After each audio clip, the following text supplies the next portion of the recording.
You've noticed most people don't really get you, and it's left you with only a few close friends, or none at all.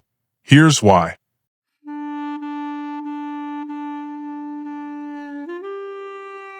There are lives that unfold quietly, not because they are empty, but because they are inward-facing. Some people move through the world with very few friends, or none they feel truly close to. From the outside, this absence is often misread. It is labeled as loneliness, social failure, or emotional distance. But what if it is something else entirely? What if it is not a lack of connection, but a different relationship with it? Those with few or no friends often carry a rich inner world. Their thoughts arrive layered, slow, and deep. They feel emotions before they name them. They notice the weight behind words, the pauses between sentences, the subtle shifts in tone that others miss. Crowds exhaust them not because they are weak, but because they are porous, absorbing more than they show. Their silence is rarely emptiness. It is processing. Their solitude is not always chosen, but it is often respected.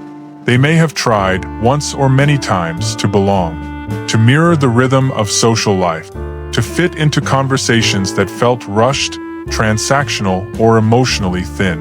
And each time, something inside them quietly withdrew, not out of fear, but out of self-preservation.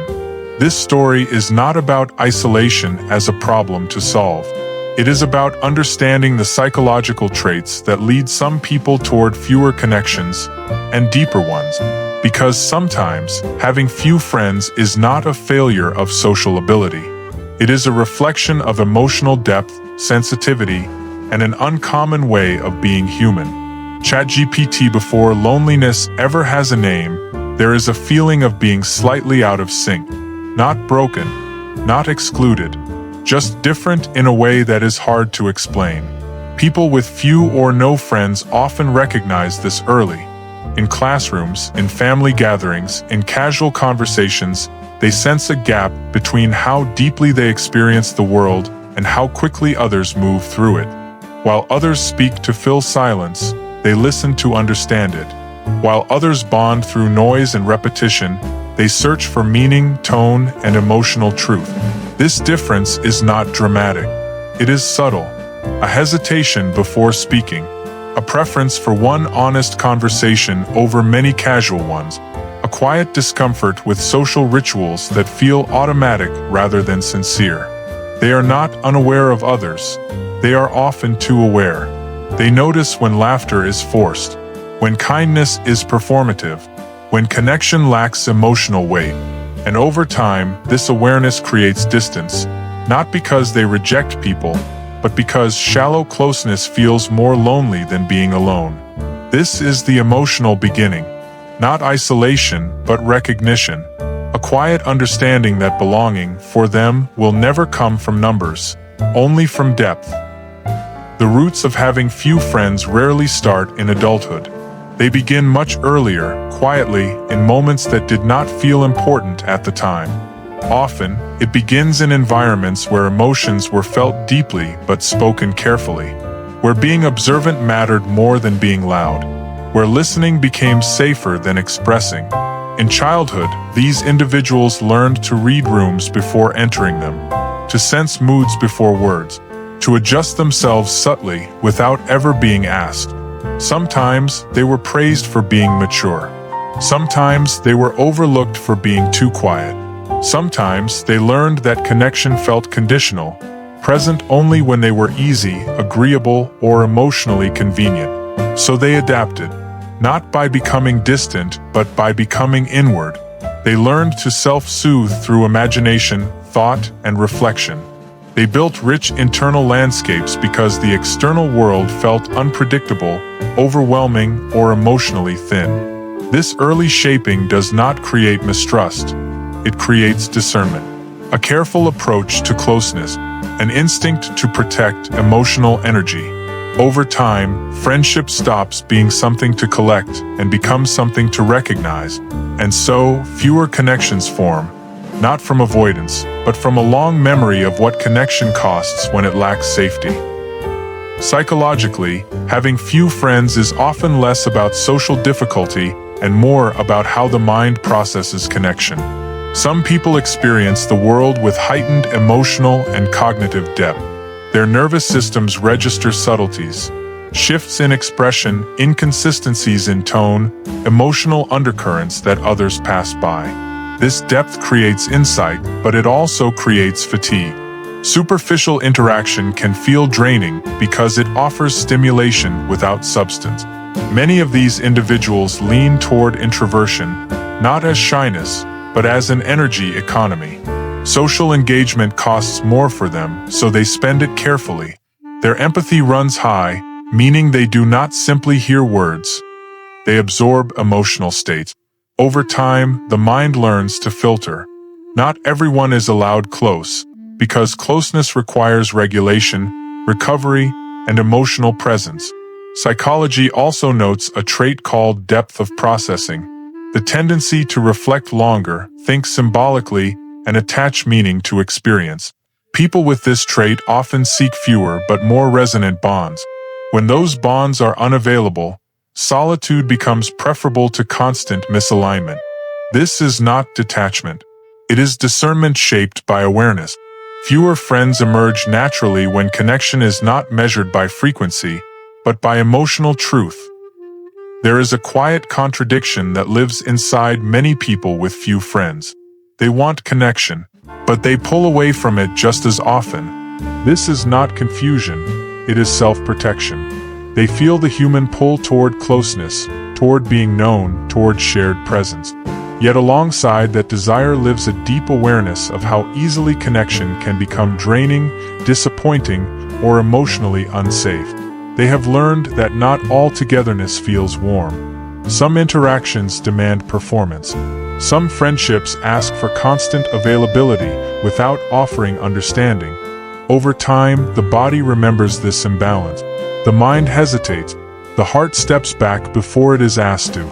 So when opportunities for social closeness appear, there is resistance. Not because they do not care, but because caring costs them more. They sense when a connection will require shrinking, masking, or overgiving. And something inside quietly says no. This creates an inner tension. Longing paired with withdrawal. Hope paired with caution. They may leave conversations feeling unseen, even when surrounded by people. They may crave depth but feel tired before it arrives. This conflict is not weakness. It is an honest response to knowing how deeply they attach, and how carefully that depth must be guarded. At some point, something shifts, quietly, without ceremony. It is the moment when self-blame begins to loosen its grip. When the question changes from, "What is wrong with me?"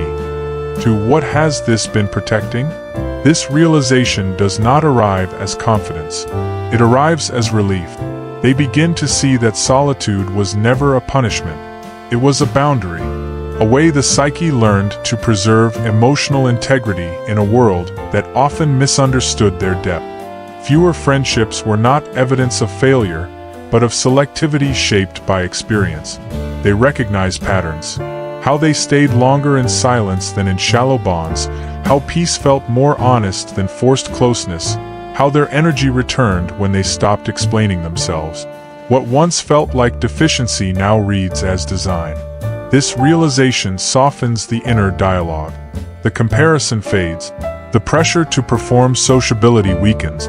They stop measuring their worth against louder lives and start noticing the steadiness of their own. Nothing externally changes at first, but internally something settles. They no longer see themselves as lacking.